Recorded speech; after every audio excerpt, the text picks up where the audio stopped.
Assalamualaikum warahmatullahi wabarakatuh. Alhamdulillahirabbil alamin. Nahmaduhu wa nasta'inuhu wa nastaghfiruh wa na'udzu billahi min syururi anfusina wa min sayyiati a'malina. May yahdihillahu fala mudhillalah wa may yudlil fala hadiyalah. Asyhadu an la ilaha illallah wa asyhadu anna Muhammadan abduhu wa rasuluh. Allahumma sholli ala Muhammad wa ala alihi wa ashabihi wa man tabi'a hudahu ila yaumiddin. Para jamaah yang dimuliakan oleh Allah,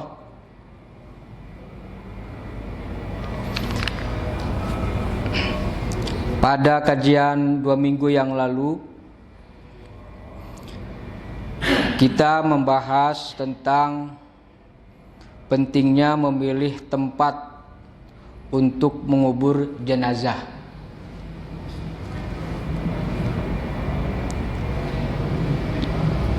Dan ada riwayat-riwayat yang menjelaskan keutamaan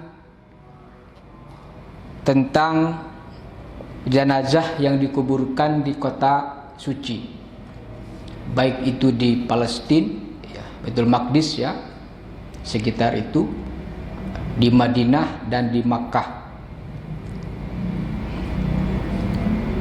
Bahkan ada satu riwayat, ya, yang mengatakan bahwa barang siapa bisa mati di Madinah, kebetulan gitu ya, bisa meninggal di Madinah, maka matilah di sana, tidak perlu dibawa ke tanah airnya. Kalau orang Indonesia, ya, kebetulan sedang umroh, kemudian ditakdirkan meninggal di sana, nah, biarkan dikuburkan di sana. Ya, orang tua harus mengikhlaskan. Ya, biarkan di sanalah dikuburkan, jangan dibawa pulang. Kira-kira begitu ya hadisnya. Kenapa demikian? Sesungguhnya kata Nabi, ya, aku memberi syafaat kepada orang yang mati di sana. Jadi ternyata salah satu keutamaannya, kenapa pentingnya dikuburkan di tanah suci, termasuk di Madinah itu, karena berpotensi untuk ataupun berpeluang besar untuk mendapatkan syafaat. Yang syafaat itu minggu yang lalu juga telah kita bincangkan, ya. 6 syafaat, 6 macam ataupun 6 jenis syafaat yang diberikan oleh Rasulullah kepada orang-orang tertentu, ya, dengan izin Allah tentunya, semuanya atas kehendak Allah. Dan ternyata dalam di antara syafaat itu, sebetulnya dia ini tidak layak gitu untuk masuk surga, layaknya masuk neraka, atau bahkan dia sudah berada di neraka, tapi karena dia ketika masa hidupnya di dunia mengakui dengan ketulusan hatinya, membenarkan tentang la ilaha illallah, tidak ada Tuhan selain Allah, maka kemudian orang tersebut ternyata berpotensi juga untuk mendapatkan syafaat daripada baginda Nabi besar Muhammad SAW, yang kemudian jika Allah menghendaki, ya, diberikan pertolongan. Yang tadinya masuk neraka tidak jadi, gitu kan, masukkan ke surga karena ada pertolongan. Yang sudah lama yang tadinya menjadi statusnya menjadi penghuni neraka, tapi karena dia masih punya keimanan, ya, maka kemudian mendapat syafaat dan dipindahkan. Tapi bukan berarti kemudian, ya, dengan adanya syafaat itu kita berleha-leha, gitu kan, atau bertenang-tenang. Tidak perlu ke masjid, tidak perlu beribadah, tidak perlu melakukan sholat sunnah, santai sajalah, gitu kan. Jangan, ya, awas jangan disalahpahami ini, ya. Ya, jangan tetap kita harus bersegera dalam masalah ketaatan, dalam masalah kebaikan, beramal soleh. Kita harus tetap melakukannya, gitu ya. Ya, justru nanti dengan kita senantiasa menjaga amal soleh, bersegera dalam melakukan kebaikan, itulah yang akan mendorong kita mendapatkan syafaat. Ya. Jangan-jangan kajian yang kita ikuti rutin ini yang kemudian nanti akan menjadi jalan kita mendapatkan syafaat daripada baginda Nabi Shallallahu Alaihi Wasallam kelak. Kenapa pentingnya syafaat itu? Karena kita tidak tahu, bapak-bapak yang dirahmati oleh Allah, amal kita ini mungkin banyak kurangnya kan gitu. Amal ibadah kita, atau ketika nanti ditimbang, amal kita kurang banyak amal baiknya gitu. Maka di situ kan sangat memerlukan syafaat itu, iya kan? Maka acara-acara seperti ini ya menjadi salah satu mudah-mudahan amal soleh yang mudah-mudahan menjadi jalan untuk memperoleh ridho Allah ya. Makanya dalam ayat Al-Quran ya, wa minan nasi may yashri nafsahu betigo amardhatillah. Di antara manusia itu ada yang mengorbankan jiwanya bersungguh-sungguh untuk mencari ridho Allah, untuk mencari ridho Allah. Dan Allah raufum bil ibad. Allah akan mengenal, Allah akan mengetahui ya siapa saja hambanya yang betul-betul sungguh-sungguh untuk mencari ridhonya ya. Ini yang harus kita jaga ya. Makanya dalam kitab kajian akhlak ini kita akan mendapat tambahan ya informasi ini. Itu dikenal dengan yang namanya al-mujahadah. Salah satu akhlak terpuji ya, akhlak mulia, yaitu adalah mujahadah. Apa itu mujahadah? Itu dari kata jahada, yujahidu, mujahadatan, jihad. Artinya berjuang ya, sungguh-sungguh. Kalau kita ingin mendapatkan sesuatu, ya perlu perjuangan, perlu kesungguhan ya. Taruhlah dalam urusan kaitannya dengan dunia ya. Orang akan naik karirnya misalkan ya, atau sukses bisnisnya apa saja, manakala dia memiliki sifat mujahadah ya, sungguh-sungguh, fokus untuk mendapatkan itu. Tapi kalau malas-malas, ya tentu saja karirnya itu akan sulit dicapai gitu ya. Seperti misalkan taruhlah saya sebagai dosen, itu kan dosen itu ada kepangkatannya, mulai dari tenaga pendidik ya, dosen tenaga pendidik TP ya kan. Kemudian nanti naik ke AA, asisten ahli. Nanti di sini juga ada rewardnya nih, ya, ada tambahan mukafaahnya, salary-nya kan, gitu, ada tambahan. Kemudian ada lagi ke lektor, ya kan? Nanti setelah lektor ada lagi ke kepala lektor, nanti ke profesor, guru besar. Nah ini ternyata untuk mencapai itu perlu kesungguhan ya. Dan ada syarat-syarat tertentu yang harus dipenuhi untuk menjadi AA saja misalkan ya. Yang utamanya itu yang menjadi permasalahan problem para dosen, dia harus punya karya tulis yang dipublikasikan di jurnal. Kalau belum punya itu, belum bisa dia mendaftarkan diri untuk bisa naik ke AA, asisten ahli. Maka dia harus nulis dulu, kemudian dipublikasikan tulisannya di jurnal yang sudah resmi, yang sudah ada izinnya, kan gitu. Wah, lumayan. Sama juga nanti ke lektor juga begitu, harus punya 2 tulisan malah gitu kan, dan seterusnya. Apalagi profesor harus punya karya buku gitu. Ya, jadi ada tingkatan-tingkatannya. Maksudnya di sini adalah itu semua bisa dikerjakan, bisa tercapai, ya. Apapun urusan kehidupan kita ya. Manakala tadi ada mujahadah, ada kesungguhan. Nah, kalau malas-malas ya, nanti di situ terus ininya, kepangkatannya gitu ya. Kalau nggak dikerjakan. Tapi bagi yang dosennya sungguh-sungguh itu, ya, itu bisa cepat kalau dia sungguh-sungguh mengerjakannya. Nah, itu urusan dunia. Yang paling penting adalah bagaimana kita bersungguh-sungguh bermujahadah untuk mencapai keridhaan Allah, mencapai kebahagiaan akhirat. Kan begitu ya? Kita bersungguh-sungguh untuk mencapai rahmat Allah berupa al-jannah, surga. Dan kita harus yakin dengan adanya surga neraka itu. Maka seorang hamba akan mendapatkan rahmat yang besar itu manakala dari sekarang dia punya sifat mujahadah, sungguh-sungguh dalam menjalankan agama ini, tidak main-main, ya, tidak santai-santai dalam beragama. Makanya kita menemukan dalam ayat Al-Quran, wasari'u ila magfiratin mir rabbikum. Dan ini sering kali kita bacakan ya. Wasari'u, dan bersegeralah, dari kata saro'a.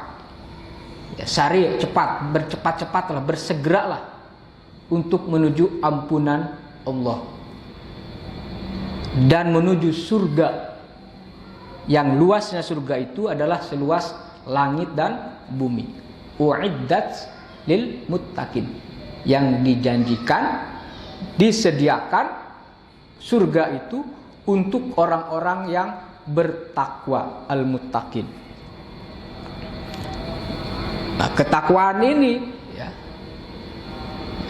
bisa kita raih derajat ketakwaan yang manakala tadi ada kesungguhan, ada mujahadah. Jadi jahada yujahidu, mujahadah atau jihad ya, yang berarti secara bahasa itu mencurahkan segala kemampuan.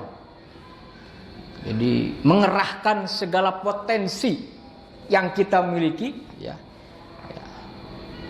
Maka dalam konteks akhlak ya, dalam konteks tasawuf juga mungkin ya, yang dimaksud dengan mujahadah itu adalah menorehkan, mencurahkan segala kemampuan untuk melepaskan diri dari segala sesuatu yang bisa menghambat kedekatan dirinya dengan Allah Subhanahu wa ta'ala. Ya.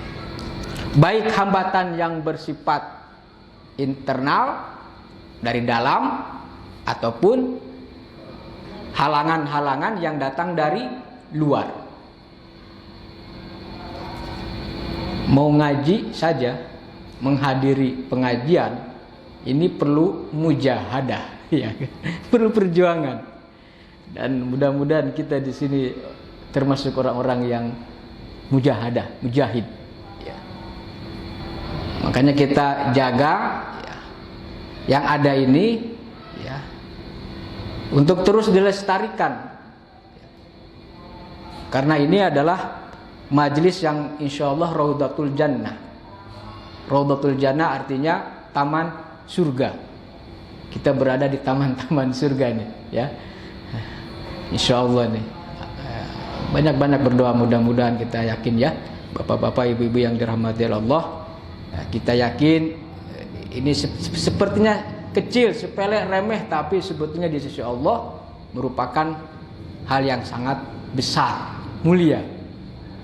Ya, makanya bisa dikatakan rugi ya. Orang yang sehat ya, kemudian dia punya waktu ke lapangan ya, tapi kemudian tidak pernah menghadiri majelis-majelis ilmu. Sekarang kan banyak majelis-majelis ilmu ya. Jadi kalau tidak hadir itu kerugian ya. Tapi kalau nonton bola hadir nonton bola walaupun kalah bolanya ya.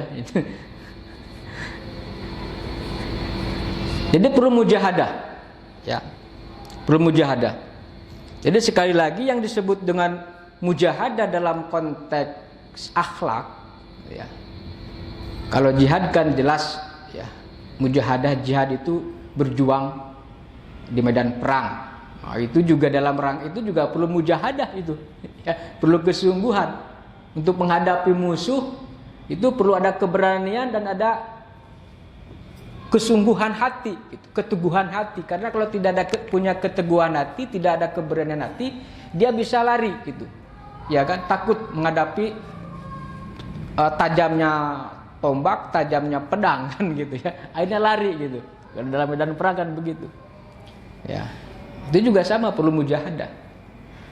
Maka sekali lagi di sini, ya, dalam konteks akhlak ataupun tasawuf atau tazkiyatun nafas, penyucian jiwa, penyucian diri, ya, yaitu adalah mencurahkan, mengerahkan segala kemampuan, segala potensi untuk melepaskan diri dari segala hal yang menghalangi dari kedekatan kita dengan Allah Subhanahu wa taala, baik yang bersifat internal ataupun eksternal. Nah, hambatan yang bersifat internal itu dari dalaman, itu datang dari jiwa yang mendorong untuk berbuat keburukan. Nah, ini nih.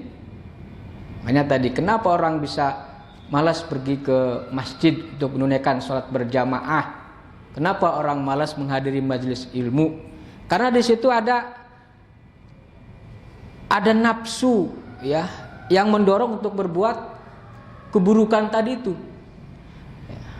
yaitu amarah bisu namanya kan, amarah bisu, hawa nafsu yang tidak mampu dikendalikan, ya. Akhirnya kemudian dia duduk-duduk aja di rumah santai gitu, ya.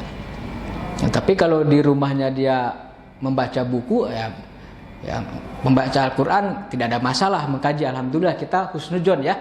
Nah, mudah-mudahan belajar ilmunya di rumah dengan sendiri gitu, ya. Mudah-mudahan itu juga ada kemuliaan, ada kebaikan, ya. Tapi kalau misalkan di rumahnya hanya tiduran, ya kan, atau nonton sidangnya Sambo yang nggak pernah berakhir, ya kan, sampai sekarang gitu kan, ya ini takutnya sia-sia, ya kan.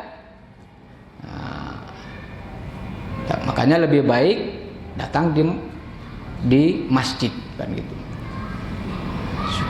Biasanya kalau di masjid perlu ada kopi, apalagi nih Pak Ustaz, ya. Senang jamaah kalau ada kopinya itu, Ustaz. Mudah-mudahan nggak ngantuk kalau ada kopi ini. Penting juga itu, ya. Nah, nanti tugas Ustaz Encep nanti itu.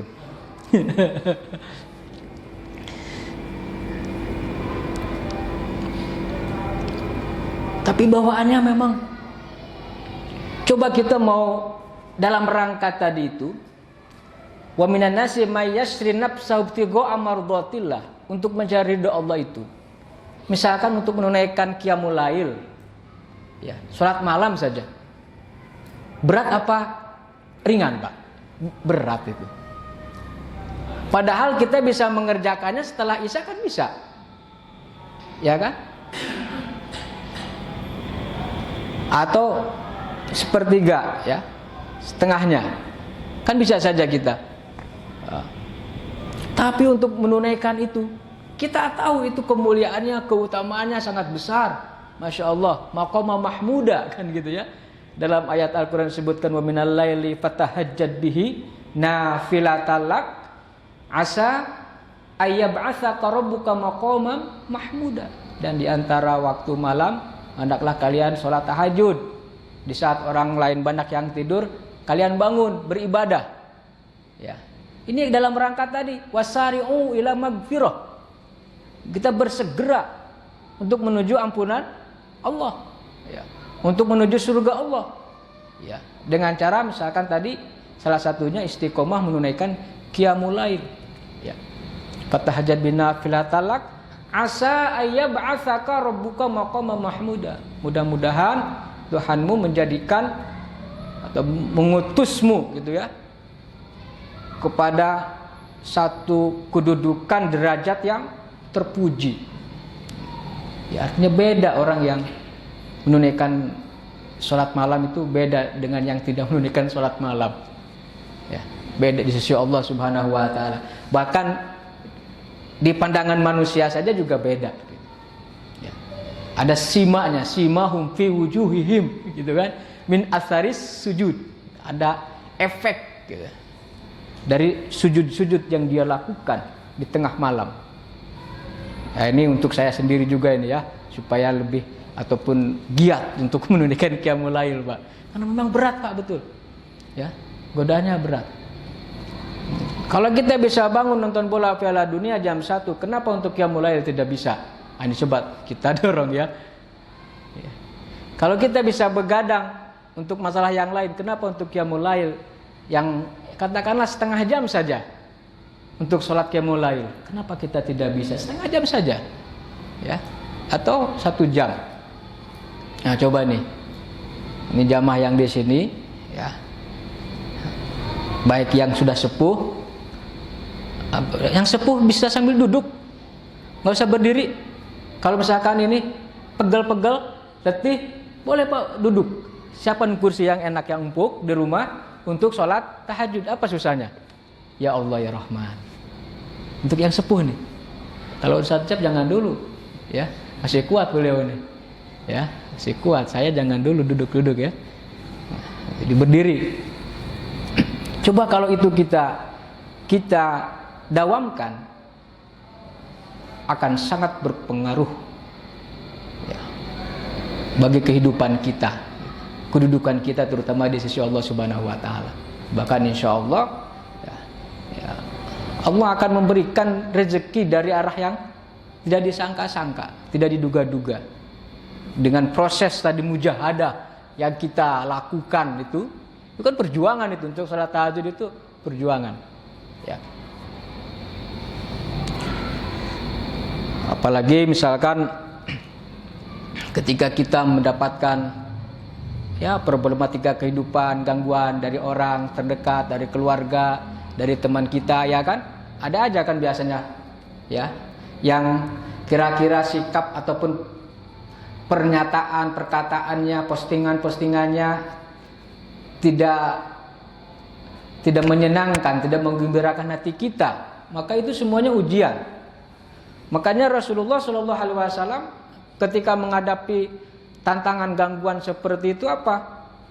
Ya berzikir, diperintahkan supaya berzikir. Ya. Apa kata Allah di dalam Al-Quran? Ya, itu surat Toha ayat 130. Fasbir ala ma yaqulun. Ya, bersabar atas apa yang mereka katakan, apa yang mereka postingkan. Kalau tidak enak di hati, gitu kan? Sabar. Fasbir ala ma yaqulun. Kemudian apa? Wasabbih, dan bertasbih. Udah, nikmat itu ketika kita ada masalah, kita bertasbih, adukan semua permasalahan kepada Allah Subhanahu wa taala. Itu hati kita menjadi tenang. Ya biarkan sajalah mereka, mudah-mudahan ya, kalau itu merupakan satu kezaliman, ya, itu menjadi pahala buat kita, kan gitu kan? Pahala buat mereka yang menzalimi tertransfer untuk kita, kan gitu ya. Tasbih, bertasbih. Fasabbih, mengagungkan Allah, menyucikan Allah. Bihamdi rabbika, dengan pujian Tuhan. Ya.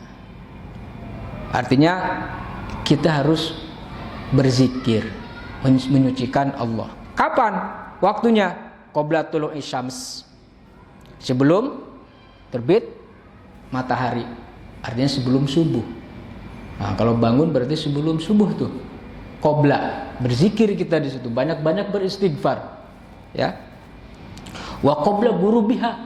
Yang kedua, bisa kita lakukan zikir itu sebelum waktu terbenam matahari, yaitu menjelang maghrib, sore, petang, ya. Kemudian apa lagi? Wa min ana al-lail, yaitu pertengahan malam, waktu malam. Fasabbih wa atrafan nahar, juga termasuk bertasbih itu di ujung-ujung waktu zuhur, waktu siang. Ada 4 di sini disebutkan waktu-waktu kita untuk berzikir, ya. Fasabbih wa atrafan nahar la'allaka tardha. mudah-mudahan dengan zikir kepada itu kamu rela dengan segala keputusan yang Allah tetapkan untuk kalian itu. Ya, apalagi menghadapi ya kebijakan-kebijakan pemerintah yang misalkan aneh-aneh, ya, perlu banyak bertasbih kita ini. Ya, perlu banyak berzikir. Ya. Betul enggak? Ini saya menemukan ya ada peraturan baru ya. Masalah STNK. Kalau STNK itu 2 tahun tidak dibayar pajaknya, diblok itu STNK-nya. Iya kan? Betul nggak itu, Pak? Ada itu informasi itu ya. Itu kira-kira peraturan seperti itu manusiawi atau tidak? Zolim atau tidak? Ini aneh-aneh saja nih. Jadi kita ini kasihan negara kita, rakyat kita ini ya. Ini perlu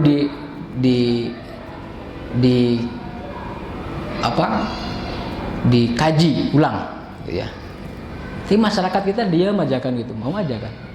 Padahal itu kalau misalnya bagi orang yang mampu ya kan bisa bayar pajak aman ya kan. Ini bagi yang susah secara ekonomi untuk mendapatkan kendaraan itu dia kredit bukan cash. Artinya apa? Perjuangannya untuk mendapatkan harta itu dia bersusah payah gitu. Tapi karena gara-gara kemudian tidak membayar pajak langsung diblok seperti itu, menurut saya ini pemerintah DPR perlu mengkaji ulang kebijakan itu. Kalau menzolimi rakyat tidak akan berkah negara ini. Ya.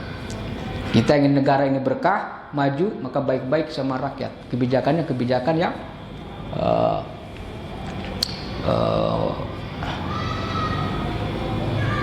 adil, kebijakan-kebijakan yang membawa manfaat dan maslahat gitu. Ya. Oleh sebab itu sekali lagi, ketika kita menghadapi masalah-masalah seperti itu tadi, pertama jelas sabar lagi kan kita, sabar dan banyak-banyak berzikir tadi itu, banyak-banyak qiyamul lail. Mudah-mudahan ya semuanya diberikan kemampuan, kelapangan rezeki sehingga tidak ada yang tunggak pajak gitu. Memang pajak itu harus kita bayar lah ya. Apalagi kalau pajaknya itu dikumpulkan untuk kepentingan masyarakat, kembali kepada rakyat ya kan, untuk perbaikan jalan kan berguna Pak. Kita rela kan, rela membayar pajaknya kalau duitnya itu tidak dikorupsi. Rela kita kalau misalkan duitnya itu memang disalurkan kepada yang benar untuk membayar PNS misalkan, rela kita kan, ataupun pegawai-pegawai yang lain ya. TNI, Polri ya, karena mereka juga perlu digaji gitu kan untuk menjaga keamanan negara ya. Tapi kalau misalkan ada oknum ya yang menyelewengkan uang itu, nah ini dipersoalkan itu ya. Maka disitulah kembali lagi tadi kita harus berzikir, bertasbih sehingga kita ridho gitu atas keputusan itu. Ingat, Allah tidak akan tidur. Tidak akan tidur. Mudah-mudahan tadi itu kezaliman yang kita terima dari orang lain itu menjadi penghapus dosa kita. Itu aja ya. Gitu. Jadi sehingga kemudian kita ya, tidak stres lah, tenang gitu. Terus menjalani kehidupan ini.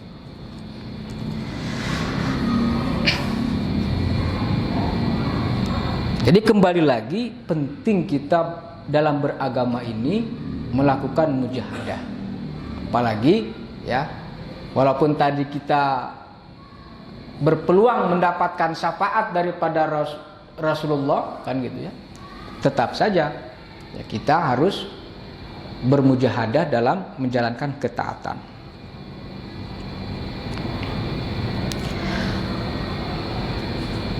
Adapun hambatan yang bersifat luaran ataupun eksternal, yaitu datang dari setan, ya,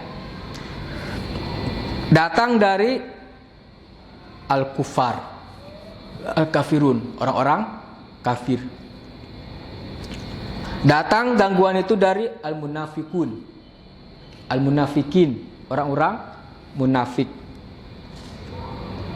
Kemudian juga datang dari al-fasikun, orang-orang fasik, yaitu para pelaku kemaksiatan dan kemungkaran. Itu gangguan, ya, gangguan yang bisa menghalangi diri kita untuk dekat dengan Allah. Ya. Maka ini perlu mujahadah untuk tadi melawan itu semua, gitu. Melawan hambatan, melawan tantangan, gangguan itu, supaya taqarrub kita ilallah, kepada Allah, berjalan dengan baik, terjaga dengan baik, ya. Tidak ada sekat penghalang yang menjauhkan diri kita dengan Allah. Oleh sebab itu, untuk mengatasi dan melawan semua hambatan, baik tadi yang dari luar ataupun dari dalam, maka diperlukan kemauan keras, ya, perjuangan yang sungguh-sungguh. Yang itulah kemudian disebut dengan sifat mujahadah. Ya.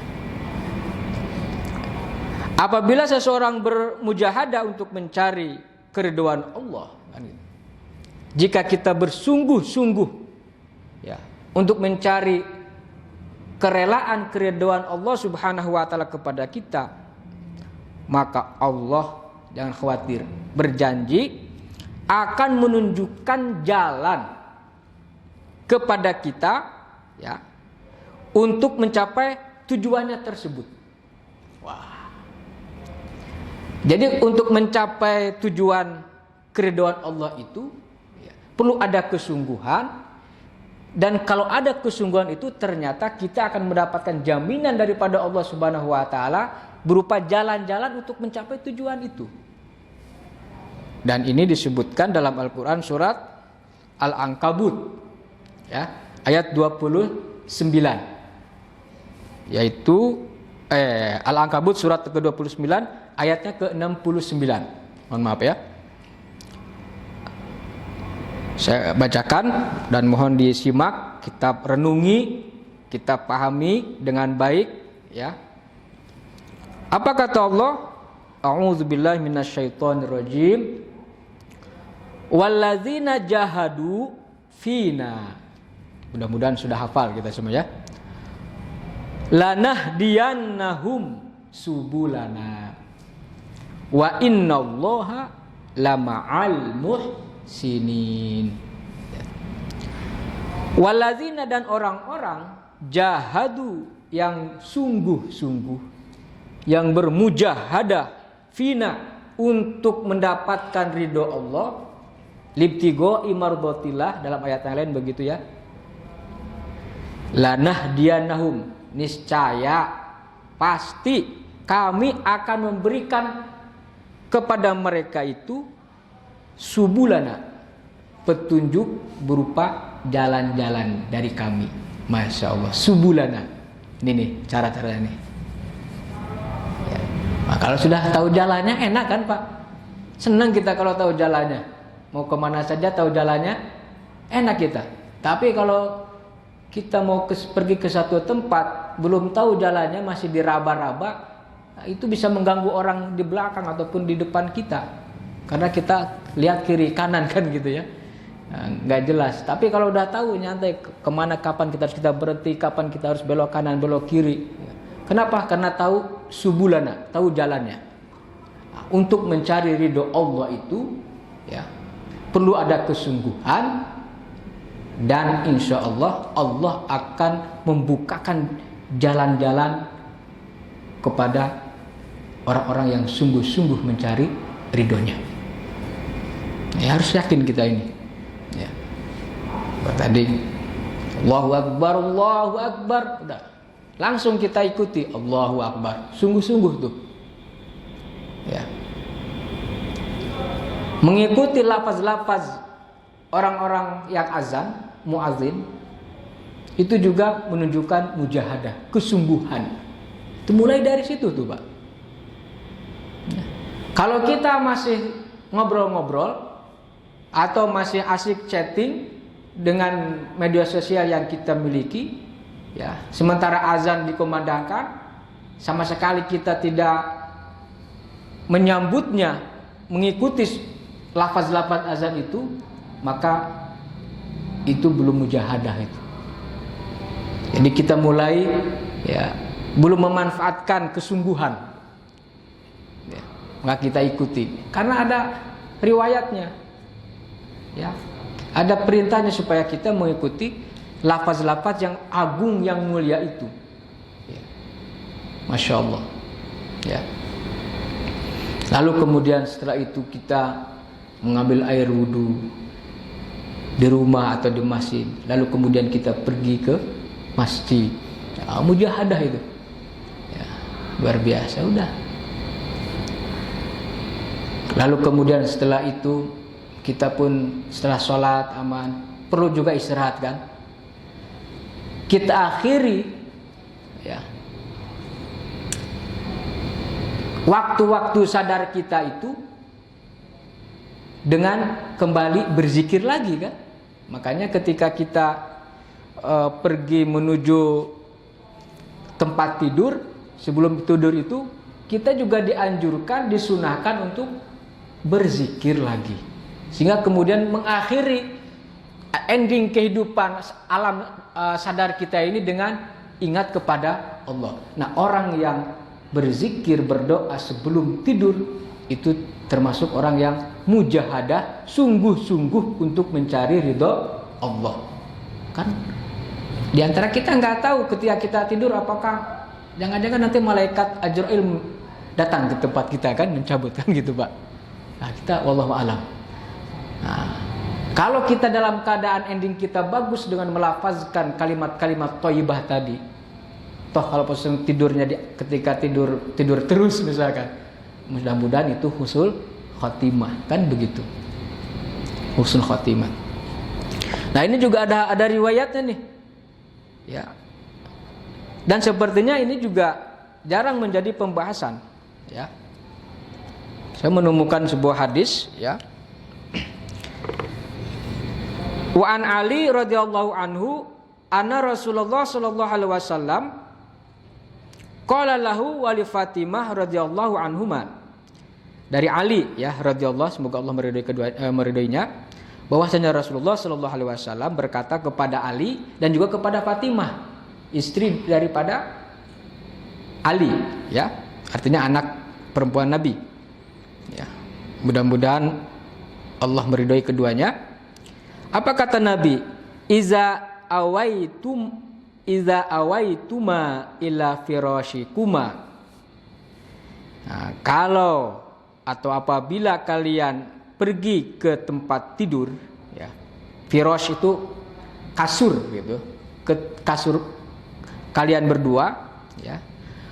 Au iza akhaztuma madaji'akuma, atau apabila kalian berdua telah berbaring, gitu ya, di atas kasur tersebut, fakabbira salasan wa salasin, maka bertakbirlah 33 kali. Allahu Akbar, Allahu Akbar, Allahu Akbar, 33 kali, ya. Wasabbiha salasan wa salasin, dan bertasbihlah subhanallah, subhanallah, subhanallah sebanyak 33 kali. Wahmida salasan wa salasin, dan bertahmidlah, memujilah, ya, alhamdulillah, alhamdulillah, alhamdulillah 33 kali, ya. Wa fi riwayah at-tasbih arba'an wa salasin, fi riwayah at-takbir arba'an wa salasin, ya, muttafaqun alaih. Dalam riwayat yang lain tasbihnya itu sebanyak 34 kali, gitu katanya. 34 kali. Jadi boleh 33, boleh 34 kali. Ini riwayatnya muttafaqun alaih. Artinya tadi itu para jamaah yang dimuliakan oleh Allah, hendaklah kita senantiasa menjaga konektivitas dengan Tuhan, dengan Allah Subhanahu wa taala. Ya. Termasuk ketika kita mau tidur pun harus eling, harus sadar, diakhiri dengan zikir. Demikian juga sebaliknya ketika kita bangun dari tidur, maka kita pun kembali lagi bertasbih ataupun berzikir, memuji Allah yang sudah membangunkan dan mengembalikan kesadaran kita di waktu kita bangun tidur. Hal-hal seperti ini penting ya bagi kita tadi itu, menunjukkan tadi mujahadah gitu. Mujahadah untuk mencari ridha Allah. Termasuk ketika kita keluar rumah, bismillahirrahmanirrahim, 'alallahi la haula wala quwata illa billah. Kemudian ketika kita masuk kendaraan, takbir juga 3 kali, Allahu akbar, Allahu akbar, Allahu akbar, subhanalladzi sakhkhara lana hada, dan seterusnya. Itu menunjukkan kesungguhan kita untuk mencari ridha Allah. Setiap kebaikan, setiap amal soleh yang kita kerjakan, baik itu lafaz-lafaz zikir yang ringan tapi bobotnya luar biasa hebat, atau amal perbuatan lainnya, amal baik lainnya yang kita kerjakan karena Allah Subhanahu wa taala, maka itu adalah kita sedang bermujahadah.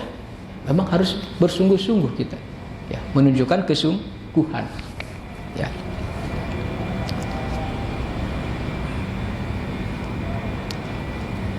Tapi bagaimana nih, kadang-kadang kita juga manusia, ya, bahkan mudah bisa ataupun berpotensi juga terjebak pada satu perbuatan maksiat ataupun dosa, disengaja ataupun tidak. Bagaimana orang yang sungguh-sungguh ketika dia melakukan satu perbuatan dosa, dia segera taubat. Walladzina idza fa'alu fahishatan aw dzalamu anfusahum dzakarullah. Dan orang-orang yang mengerjakan satu amal buruk, fahisyah, atau dia menzolimi, berbuat zolim kepada dirinya sendiri, dzakarullah, dia segera untuk ingat Allah, zikir lagi kan, artinya bertaubat. Fastaghfaru lidzunubihim, kemudian dia segera memohon ampun atas kesalahan ataupun dosa yang dilakukan, segera, ya. Wa may yaghfiru dzunuba illallah, tidak ada yang mengampuni dosa kecuali Allah. Nah, orang yang tadi melakukan kesalahan, ya, maka dia pun, ya, segera untuk minta ampun atau segera bertaubat. Nah, ketika orang itu bersegera memohon ampun, bersegera untuk bertaubat ketika seseorang itu melakukan kesalahan ataupun dosa, maka itu juga termasuk orang-orang yang mujahadah, sungguh-sungguh untuk mencari ridha Allah. Ya. Apalagi kan manusia, ya, tidak ada yang sempurna, ya, tidak ada yang terjaga dari kesalahan, berpotensi melakukan dosa, kan kata Nabi begitu. Tapi sebaik-baik mereka yang melakukan dosa, melakukan kesalahan, dia harus bersegera untuk bertaubat. Nah, itu taubat itu menunjukkan juga dia sedang bermujahadah, ya, mencari ridha Allah, segera untuk mencari ridha Allah lagi, kan gitu. Para jamaah yang dimuliakan oleh Allah, ya.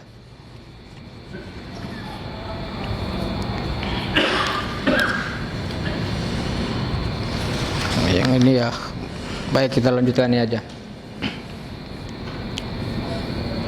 Secara terperinci, ya, ada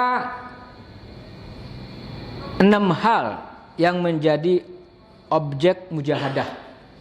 Apa saja? Yang pertama jelas, yaitu jiwa yang selalu mendorong seseorang untuk melakukan kedurhakaan, atau dalam istilah Al-Quran fujur. Ada jiwa yang menghasut, mendorong orang atau diri seseorang untuk berbuat jahat, ya, atau berbuat dosa. Nah, fujur ini maka harus tadi dilawan. Kita bersungguh-sungguh untuk melawan nafsu ataupun jiwa yang mendorong berbuat jahat itu, ya. Nah, di dalam Al-Quran itu dijelaskan bahwa Allah Subhanahu wa taala itu mengilhamkan kepada jiwa, ya, jalan kefasikan dan jalan ketakwaan. Itu di surat Asy-Syams ya. Wa nafsi wa ma sawwaha falhamaha fujuraha wa taqwaha. Qad aflaha man zakkaha wa qad khaba man dassaha. Dan jiwa serta penyempurnaannya, maka Allah mengilhamkan kepada jiwa itu jalan kefasikan dan jalan ketakwaannya. Sesungguhnya beruntunglah orang-orang yang mensucikan jiwa itu. Qad aflaha man zakkaha. Ya, sungguh beruntung orang yang membersihkan jiwa itu, yaitu dengan iman dan juga dengan amal-amal ketakwaan yang termasuk tadi zikir-zikir yang disyariatkan dalam Islam, ya, dalam Al-Quran dan juga dalam hadis Nabi SAW. Sebaliknya, sungguh rugi wa qad khaba man dassaha, orang-orang yang mengotori jiwa tersebut. Jadi salah satu ya objek mujahadah kita ini yaitu adalah jiwa yang selalu mendorong kepada perbuatan buruk yang harus kita lawan. Itu perlu mujahadah. Ya. Bagaimana kelanjutannya? Ya, kita akan lanjutkan pertemuan 2 minggu yang akan datang, insya Allah. Mudah-mudahan apa yang kita kaji, apa yang saya bacakan ini memberikan manfaat untuk kita semua, terutama dari saya, untuk saya yang menyampaikan, supaya lebih kuat lagi imannya, lebih banyak lagi beribadah kepada Allah Subhanahu wa taala, dan tentunya tadi lebih kuat lagi mujahadahnya, ya, untuk melawan segala sesuatu yang menjadi rintangan, halangan untuk mendekatkan diri kita kepada Allah Subhanahu wa taala.